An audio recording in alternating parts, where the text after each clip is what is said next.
everybody, it's Khristina from Redefine Creative, and I am super excited to be joining my friends Jessica, Laura, and Katie for their Scraptember event.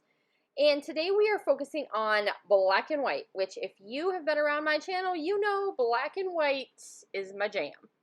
So I have taken this Studio Light paper pad that is all 6x8 patterns with black and white and backed a cut file. So I'm using this giant cut file that says Boys Will Be Boys from Paige Evans. And I've done black and white papers kind of scattered behind all of the letters. And then I took the insides of the stars and colored them with one of my absolute favorite Catherine Pooler inks, which is Suede Shoes. And it's this like bright royal blue. So now I'm going to kind of work on creating what I want the background to look like. So I know that I want this big cut file to kind of be on like a little slight diagonal. And so I'm going to take my Suede Shoes ink and ink around the edges of the entire layout. And then we're going to do some kind of cool, what I think is kind of cool stamping. So this is a really simple kind of technique, but it's a little bit of a different look with your stamps. So I'm going to take this chevron stamp from PinkFresh Studio, and you can use it as one big stamp or you can pull it apart. And so I'm going to go ahead and pull it apart, and I'm going to build a background here with some of the pieces of chevrons. And I decided I couldn't find a block that was big enough and that was going to work. So I went ahead and just pulled out my Memory Misty. And so I've got 3 of the chevrons lined up kind of on a slight diagonal. And I'm putting the Suede Shoes on the outsides, and then I'm putting Midnight ink on the inside. And so that Midnight is Catherine Pooler ink, and it's a permanent black, which is going to be kind of important with how this technique goes. And so then I'm going to repeat the same type of thing down towards where the bottom of the cut file will be on the right. So I'm just going to repeat this same element.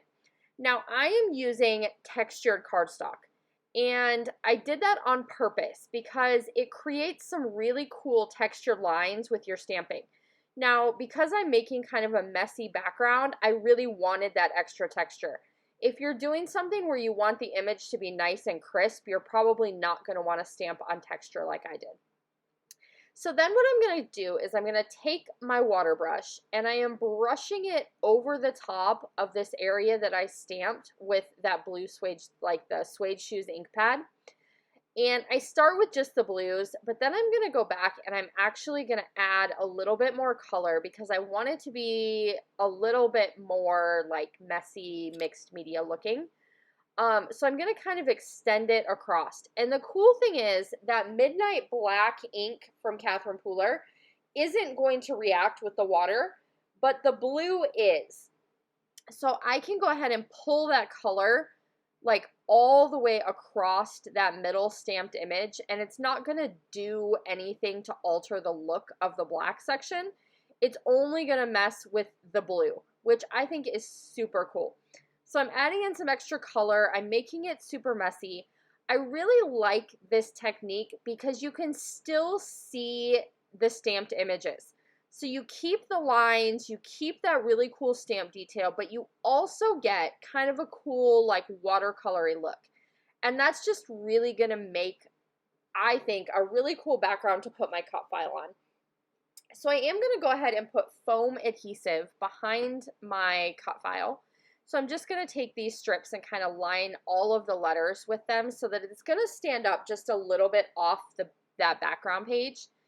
And then I'm going to take a black, like ultra fine tip Sharpie, and I'm just adding a bunch of little like plus sign doodles to my 2 sections of mixed media.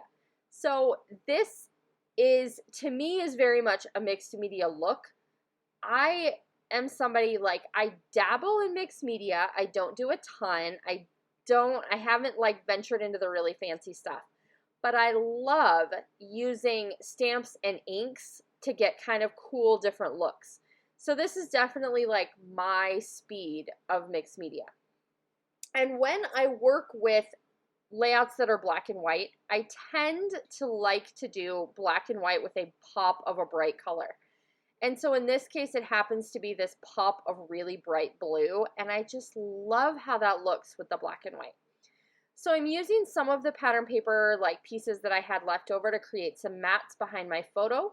I'm also using some film strip like cut file cuts, and these are from the Redefine Creative shop, and so we have them like pre-cut if you are not somebody that has a cut file machine, so that you can grab a set like this, because it's really cool to use in the layers behind your photos. Like, I just really love how it looks layered up with the picture.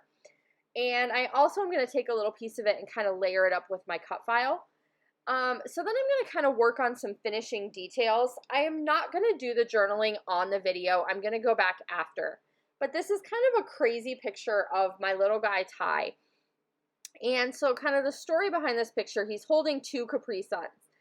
And so I had, when I was working as a hospice nurse, I had a family who would very often like cook for me or make me lunch or send me with food because they knew that I wasn't probably eating as much as I should have in the car when I was seeing out like in the world seeing patients. So they would always cook for me and pack me this like adorable little lunch bag. Well, after I would see my patients, my next stop was always picking my kids up from school. And so Ty got to like learn my schedule and kind of knew when it was my day to go see this particular family. And so he would always get in the lunchbox and steal my Capri Sun. And so I had been telling the family this story, and so she sent a Capri Sun for me and a Capri Sun for Ty this particular day. And he was super excited because when he opened the lunchbox, he just, you know, automatically assumed, like a kid will, that both of those Capri Suns were his and like literally thought he had hit the jackpot. So this is the picture that we sent her to show how excited he was. So all I did was, back to the layout, finish up adding some sequins, and then I added some little nests of black thread because, you know, I've been watching all kinds of Missy Whitten videos lately, and she has got me inspired to pull out that thread. Hopefully you like seeing my take on black and white. Make sure you click down below and check out everybody else playing along with black and white layouts today, and I'll see you soon. Bye, guys!